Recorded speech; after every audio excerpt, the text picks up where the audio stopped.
नमस्कार मित्रांनो, आज आपण मागच्या काही लेक्चर्समध्ये दिलेल्या होमवर्कच्या एक्झाम्पल्सकडे जाणार आहोत आणि एक्झाम्पल्सला सॉल्व्ह करणार आहोत. ओके, मागच्या लेक्चरमध्ये आपण एक्झाम्पल्स घेतले होते किंवा ते एक्झाम्पल्सला सॉल्व्ह केलं होतं की सिलेक्टेड एक्झाम्पल्स होते, 10 एक्झाम्पल्स घेतले होते आणि त्यानंतर मी काही एक्झाम्पल्स हे होमवर्कला दिले होते, नियर अबाउट 40 एक्झाम्पल्स.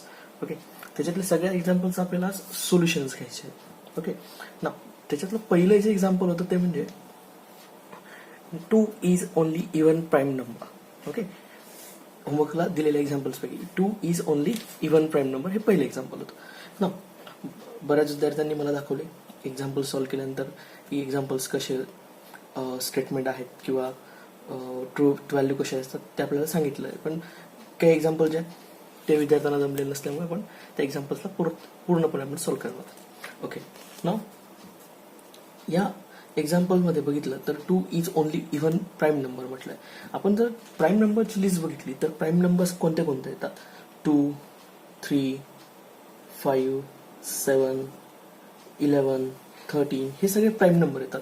पण जर सगळे प्राईम नंबर्स बघितले तर उरलेले जेवढेही प्राईम नंबर्स आहेत हे प्राईम नंबर्स हे ऑड आहेत, परंतु हा जो एक 2 आहे असा एक नंबर आहे की तो इव्हन आहे. बरोबर आहे, म्हणजे आपण जे वाक्य वाचतोय हे वाक्य आपलं अगोदर आपण स्टेटमेंट आहे की नाही ते बघतो आणि त्यानंतर त्याची ट्रूथ व्हॅल्यू बघत असतो. मग हे दिलेले जे सेंटेन्स आहे हे सेंटेन्स काय? It is the given sentence is statement. It is true statement and its truth value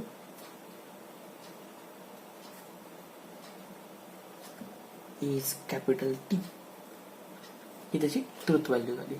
okay ना, पुढचं example, next example, x² minus 3x plus 2 equal to 0 implies that x is equals to -1, x is equals to -2. आता हे दिलेलं sentence हे statement आहे का? Yes, that's one is a declarative and assertive sentence, therefore it is a statement. म्हणून हे काय येणार आहे? माझं स्टेटमेंट येणार आहे. हे माझं स्टेटमेंट फॉर्म होणार आहे. आता याची ट्रूथ व्हॅल्यू, ह्या क्वाड्रॅटिक इक्वेशनला जर बघितलं, x² minus 3x plus 2 equal to 0, जर मी याचे रूट्स काढले तर रूट्स कसे येतात? x² minus 2x minus x plus 2 equal to 0 by using factorisation.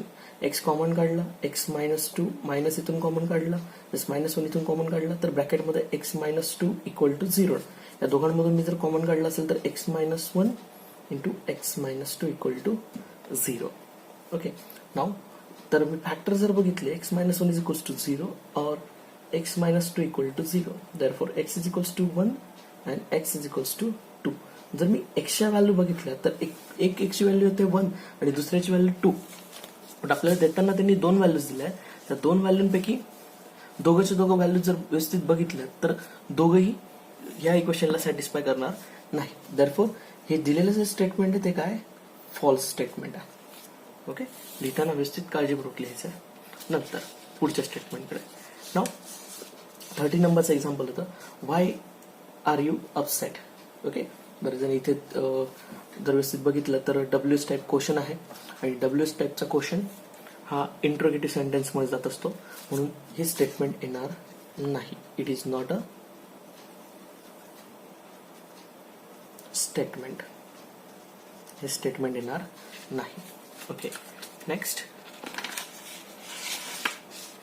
All real numbers are natural number. ओके, मी अगोदरही सांगितलं होतं की जर natural number is a subset of whole number, is a subset of integer is a subset of rational is a subset of set of real number is a subset of complex number, set of complex number येतं. ना, जर natural number हा सगळ्यात लहान number set येतं आणि real number हा त्याच्यापेक्षा मोठा येतं. म्हणजेच त्यांनी जे क्वेश्चन दिलाय तो क्वेश्चन जर व्यवस्थित बघितला, all real numbers are natural number, जर व्यवस्थित बघितलं तर all real numbers are natural number, म्हणजे हे सेंटेन्स स्टेटमेंट फॉर्म होत आहे ऍसेरेटिव्ह आणि डिक्लेरेटिव्ह असल्यामुळे, ऍसेरेटिव्ह किंवा डिक्लेरेटिव्ह असल्यामुळे. ओके, आणि पण रिअल नंबर हा नॅचरल नंबरपेक्षा मोठे असल्यामुळे याची ट्रुथ व्हॅल्यू काय येणार आहे, कॅपिटल एफ येणार आहे. ओके, नाव पुढचं, every set is a finite set. Every set is a finite set. Okay, now हे स्टेटमेंट फॉर्म होत आहे, हे स्टेटमेंट फॉर्म होत आहे. आणि जर वाक्य वाचलं तर every set is a finite set. प्रत्येक सेट हा काय फायनाइट सेट फॉर्म होतो का, जर आपण विचारात घेतलं तर याच नंबरच्या सेटवरून आपण घेते, हे सेटच आहे पण नंबर सिस्टीम मधलं आहे, पण हे सेट काय इन्फायनाइट सेट्स आहे. ओके, म्हणजे प्रत्येक सेट हा फायनाइट सेट येणार नाही, म्हणून याची ट्रुथ व्हॅल्यू काय येणार आहे, एफ येणार आहे. That's one is capital F. 16, today is Saturday. Today is Saturday. आज सॅटरडे असला तर आपण म्हणू शकतो की टुडे इज सॅटरडे, म्हणून आज आपल्याला त्याची ट्रुथ व्हॅल्यू आपल्याला जर व्यवस्थित बघितलं तर ह्याची ट्रुथ व्हॅल्यू आपल्याला ट्रू येईल. पण जर आपण सपोज सोमवार असेल आणि त्या दिवशी म्हटलं टुडे इज सॅटरडे, तर त्यावेळेला ते फॉल्स येणार आहे. म्हणजेच काय, ट्रू आणि फॉल्स मध्ये कन्फ्युजन होणार आहे त्यावेळेला. म्हणजे ट्रू किंवा फॉल्स हे आपल्याला मेन्शन करता येणार नाही, म्हणून हे काय येणार आहे, ओपन सेंटेन्स. हे स्टेटमेंट फॉर्म होणार नाही, हे काय ओपन सेंटेन्स आहे. ओके, नेक्स्ट,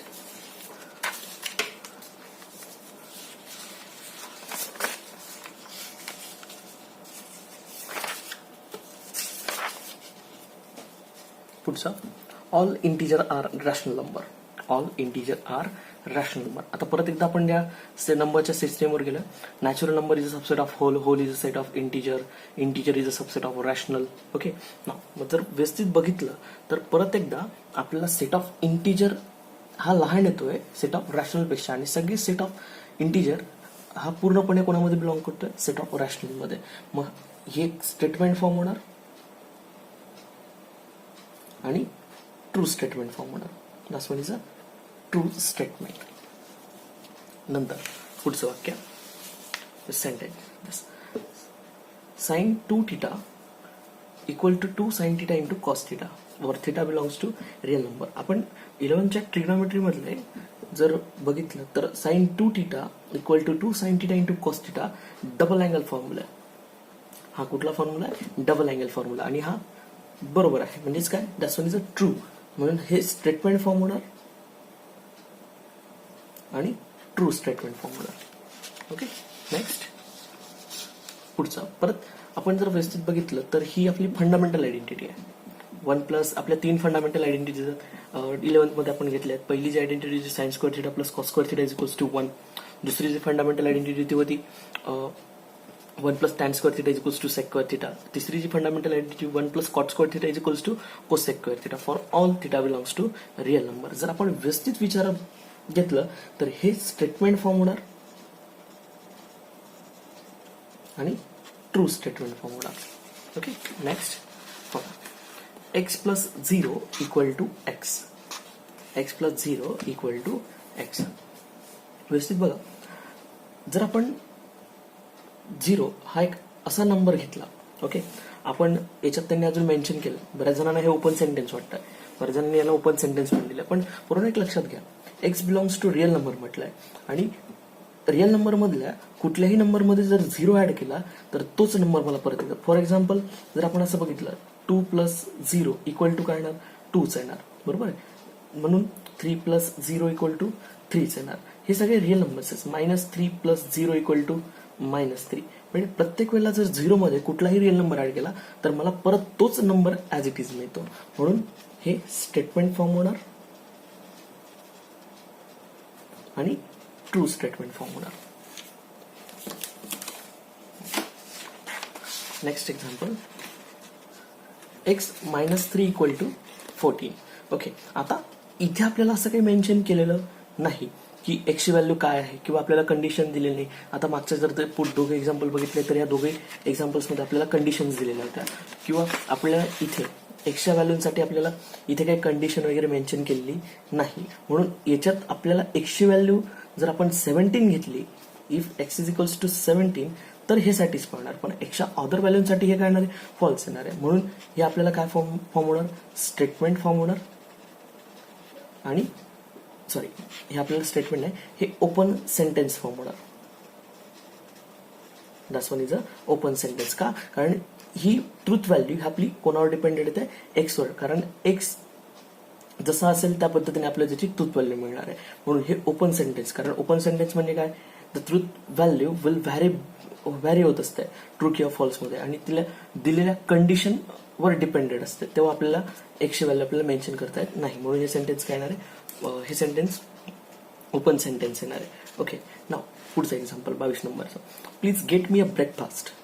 नाव इथे आपल्याला जर व्यवस्थित बघितलं तर हे वाक्य आपल्याला रिक्वेस्टचं वाक्य वाटतंय. बरोबर आहे. रिक्वेस्टचे वाक्य हे आपल्याला आपण अगोदरच बघितलं होतं की रिक्वेस्ट आणि कमांड जी असते ही आपली इम्परेटिव्ह सेंटेन्स मध्ये जात असते. म्हणून हे स्टेटमेंट येणार नाही. कुठल्या टाईपचं वाक्य हे? कुठल्या टाईपचं सेंटेन्स आहे? इम्परेटिव्ह सेंटेन्स आहे.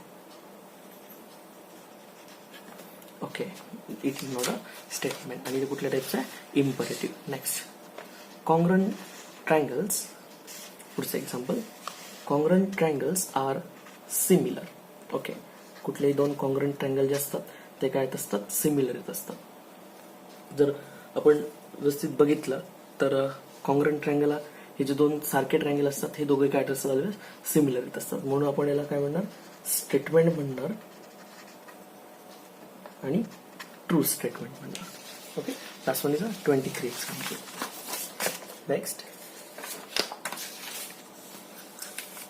परत एकदा आपल्याला इथे आपल्याला एक्सच्या इक्वेशन मध्ये काहीतरी आलंय आणि जर व्यवस्थित बघितलं तर इथे एक्सची कुठलीही कंडिशन दिलेली नाही. म्हणून हे काय फॉर्म होणार आहे? ओपन सेंटेन्स फॉर्म होणार आहे. This one is a open sentence. Okay, next पुढचं बघा. Indians are intelligence. Okay, Indians are intelligence. जर पूर्ण बघितलं तर इंडियन्स आर इंटेलिजन्स म्हटलंय, पण जर व्यवस्थित विचार करा की हे आपल्याला सेंटेन्स सारखं दिसतंय, पण हे कोणावर तरी कंडिशनवर डिपेंडेड आहे. बरोबर आहे. All Indians are not intelligent, but some Indians are intelligent असं म्हटलं असतं तर हे स्टेटमेंट फॉर्म झालं असतं. बरोबर आहे. पण हे कुठलं येणार आहे वाक्य? Open sentence. कारण ट्रूथ व्हॅल्यू ही काय होत आहे? व्हॅरी होत आहे. Next, it is red in a colour.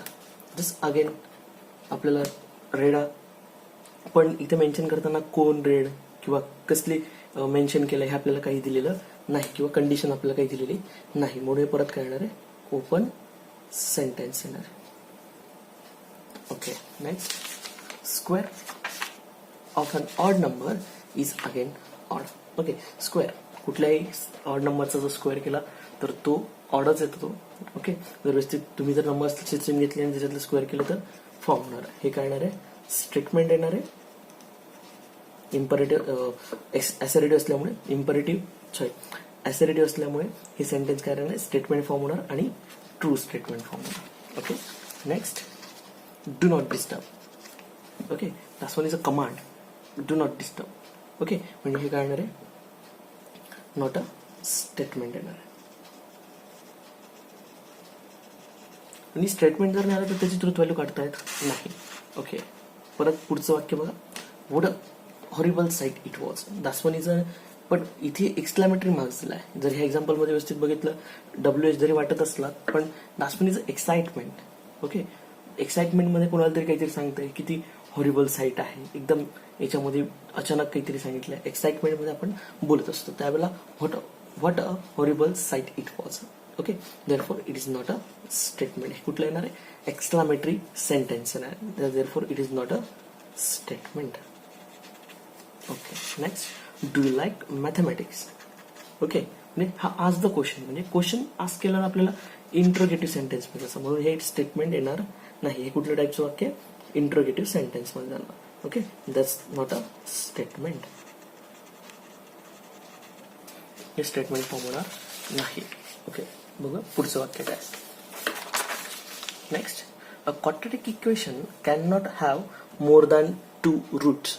Okay, quadratic इक्वेशनला दोनापेक्षा जास्त रूट्स मिळत नाहीत. ओके, हे आपल्याला मेन्शन करायचं आहे.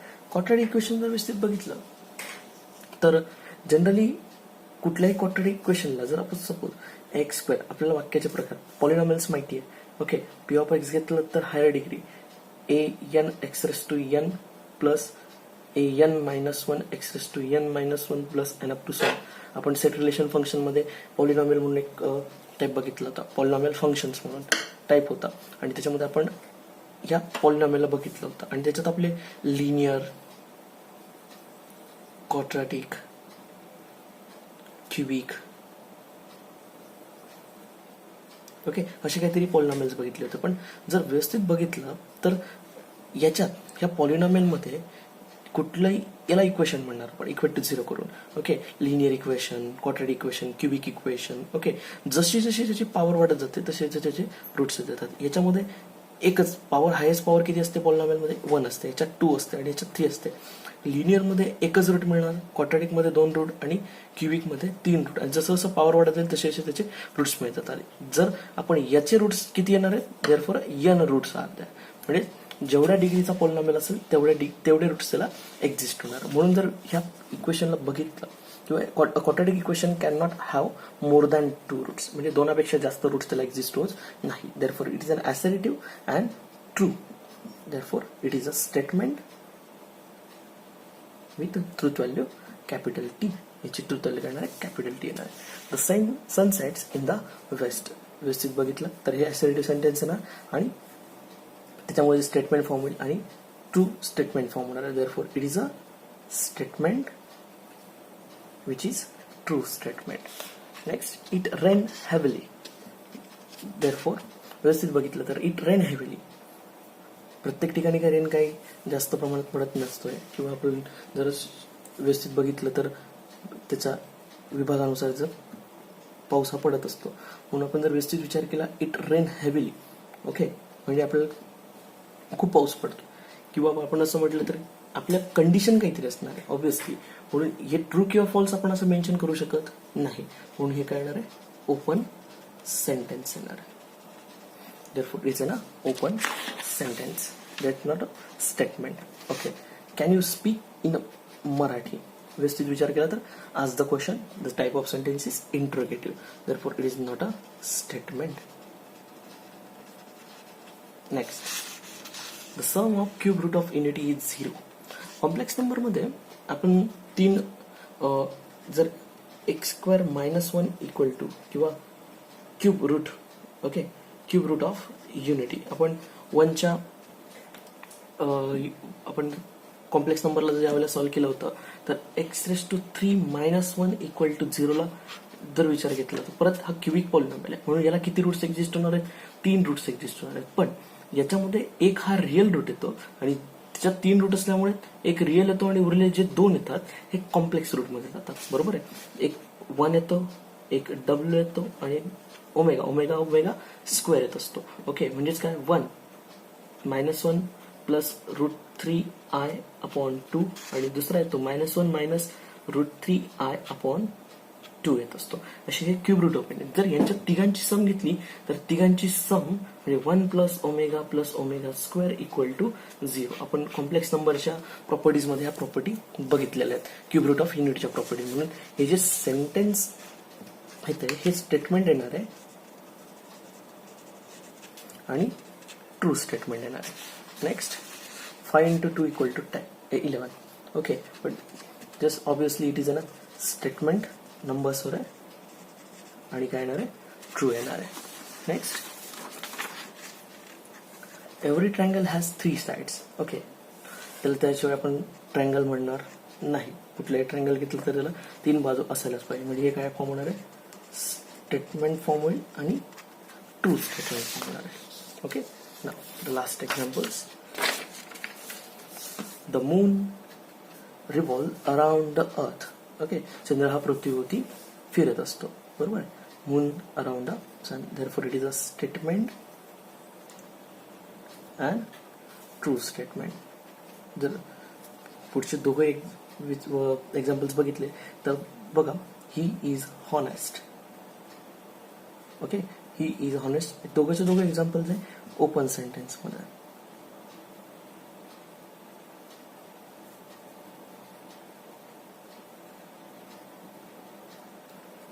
ओके.